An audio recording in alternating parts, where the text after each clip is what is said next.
Hey guys, John McSwaggin here, and welcome back to another WWW, also known as Who Would Win.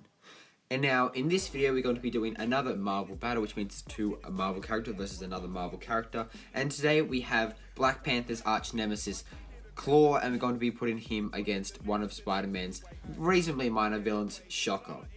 This battle was suggested via Fesh. Link to his channel down in the description below, and at the end of this video, in the end cards.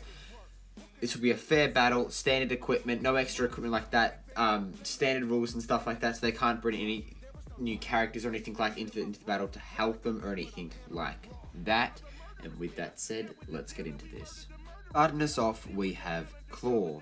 Ulysses Klaw is the son of a Nazi war criminal, Colonel Fritz Klaw, of the Blitzkrieg squad led by Baron Strucker. He was sent to Wakanda to learn the secrets by Adolf Hitler. After World War II, he moved back to Belgium and later angelized his name to Klaw, and raised his son with tales of Wakanda. Klaw later becomes a physicist, working in the field of applied sonics. In order to continue his design of a sound transducer, which converts sound waves into physical mass, Klaw steals the metal vibranium to power his device. This is a metal substance known to exist only in certain meteoric deposits in the small African nation of Wakanda. By stealing this rare mineral, Klaw comes into conflict with the Wakandan ruler / superhero, T'Chaka, whom Klaw murders in cold blood. T'Chaka's adolescent son, T'Challa, who watched his father fall to the invaders, then attacks Klaw to avenge his father. Klaw manages to escape at the cost of his right hand. Years later, Ulysses resurfaces with a sonic emitter gun on his right wrist as a replacement prosthetic device for his missing hand. It can create any kind of object or creature he can conceive by only using sound. He has also created a device that turns him into a composed solely of sound, making him immortal in the process. Klaw, as a professional criminal, battles T'Challa, who has now officially become the newest Black Panther and superhero team of the Fantastic Four in New York State. But he's defeated. Klaw is imprisoned but freed by the Crimson Cowl, which turns out to be an Elisis of Ultron. Joining the second incarnation of the Masters of Evil, Klaw and the other supervillains battle superhero team, the Avengers. The Avengers, however, defeat them, with the Black Panther subduing Klaw. Klaw would attempt to reform the second Masters of Evil to fight the Avengers, but his scheme would be foiled by the all-female team, the Lady Liberators. Managing to escape custody again, Klaw journeys back to Wakanda where he helps steal a device, capable of augmenting the metal disintegration property of a vibranium alloy. Encountering the Fiend, the Human Torch, and the Black Panther, Klaw is defeated. Klaw later joins forces with the murderous Solar, and traps the Avengers within a solid sound barrier. Klaw threatens to execute them if the Black Panther does not abdicate the throne of Wakanda to him. The Panther manages to subdue Klaw and Solar before he can make it good his threat. Courtesy of a vibranium sonic powered converter, Ulysses Klaw was converted into a being composed of physiologically solidified sound, giving him a somewhat inhuman appearance. The character is described as having superhuman strength and durability. The molybdenum steel sound generator that serves as a prosthetic appliance of Klaw's right wrist is able to transform aberrant sound to perform a series of functions, including the projection of intense high-volume sonic waves and blasts of concussive force and the creation of mobile sound mass constructs. The sound converter was invented by Klaw and later improved by AIM scientists and technicians. Klaw can also sense his surroundings using sonar. When he fought Volcano while trying to abduct Molecule Man, he demonstrated the ability to create cohesive sound. This is essentially an entangling, crushing construct that absorbed ambient noise to increase its size and strength. The noise from the target's struggles to remove the construct would make it larger and stronger. Volcania was only able to escape it by changing into an ash form. As a result of his transformation, Klaw is unable to exit outside a medium that allows the propagation of sound waves, i.e. in a vacuum. Without the technological improvements made to his sonic converter by AIM, he is also unable to regain his original organic form. He is susceptible to vibranium, which can cause his mass/energy form to collapse. He is also subject to temporary mild insanity when forced to exit as a sonic exist as a sonic energy without humanoid form for long periods of time. The character later becomes a creature composed of sound waves, and while apparently more powerful, was susceptible to vibranium, which causes his mass to deteriorate. In some appearances, this new form shows susceptibility to atmospheric vacuums, as sound cannot exist without a medium. But after being reconstructed by AIM, his solid sound body has different properties than normal sound waves, not affected by a vacuum. It was demonstrated that in this form, the Klaw could generate and direct sonic attacks through physical objects without needing his emitter by merely touching the material. Lucilius Klaw holds a PhD in physics and is an expert physicist specializing in applied sonics. Herman Schultz was born in New York City. He was a high school dropout who had brilliant talents as both an inventor and an engineer.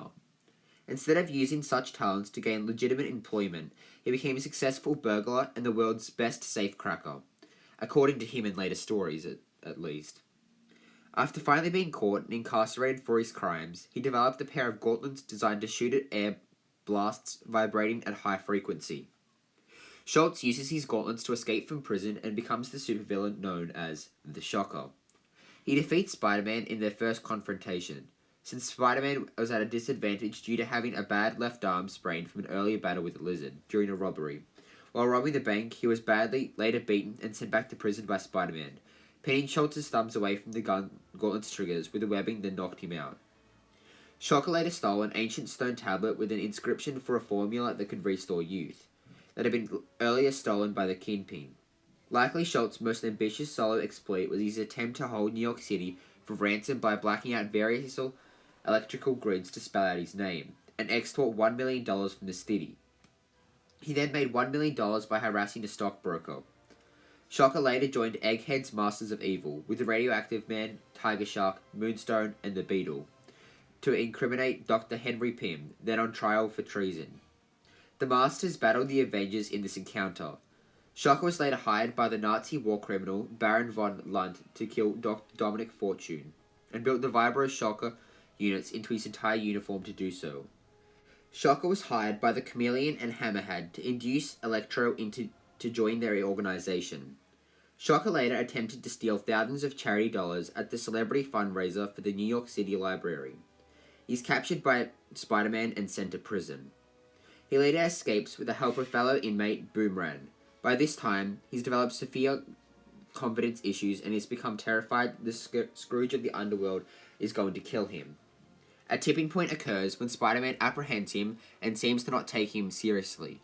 Enraged, Shocker defeats Spider-Man and is able to finish him off when a Scourge imposter intervenes, causing Shocker to flee. When he next appeared, his confidence issues are gone. He aims to hunt down Scourge himself and kill him first.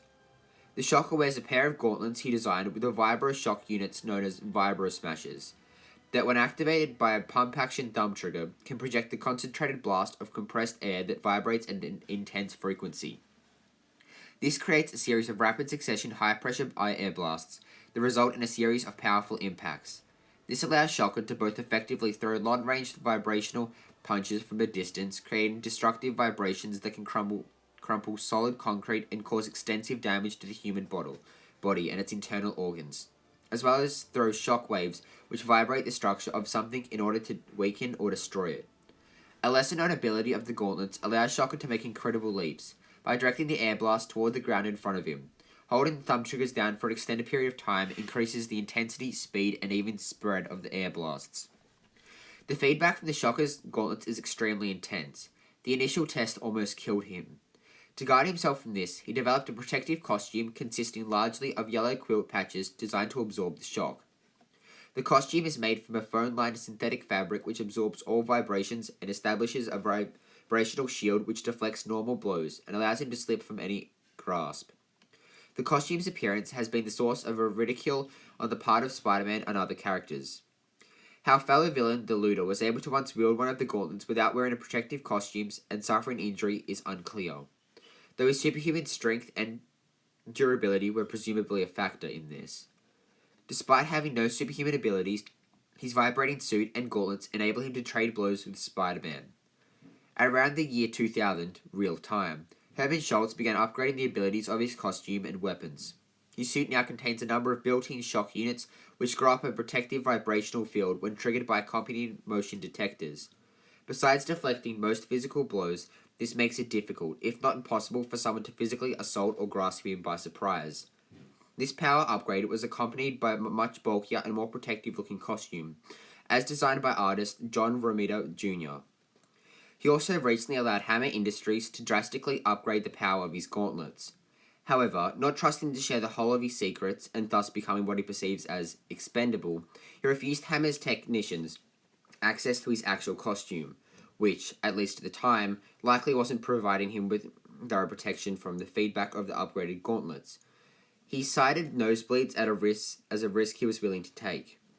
Shocker has since appeared repeatedly in his original costume and minus the redesigned super gauntlets provided to him by Hammer Industries.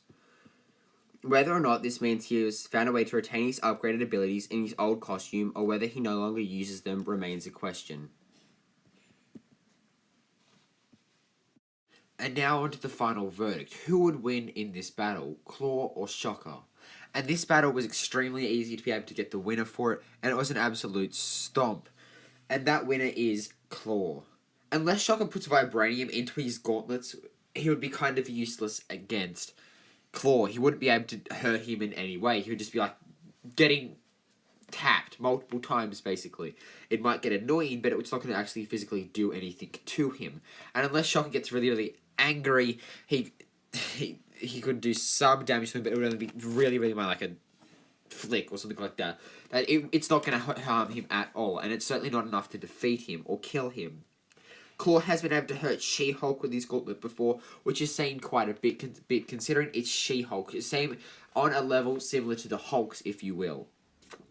Klaw does not need food or sleep, nor can it be harmed by penetration wounds, disease, shock of impact, oxygen deprivation, etc. Klaw's body can be vivisected into many pieces without killing him, and these pieces can be fused back together by simply touching them to one another.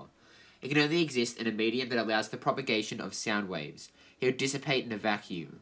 Since his body is quasi-solid, he can be touched by physical objects, though it can cause no permanent damage. A sufficiently powerful blow may not only stagger him, but cause temporary unconsciousness. This occurs when the impact creates a counter frequency, but is disharmonious to that of his body. Klaw can maintain his sonic state indefinitely. He cannot transform back into his original organic state. His form is resistant, if not immune, to telepathy. He can convert sound into controlled blasts of concessive force with a maximum force equivalent to 3,000 pounds of TNT. So while Shocker may be able to knock him unconscious for a short amount of time, Klaw will just come back and absolutely annihilate him with the force that's equivalent to 3,000 pounds of TNT. Shocker is 100% not coming back from that. And if he did, I'd be very, very surprised. But it hasn't happened before, and it won't ever happen in the future that he comes back from something as powerful as that.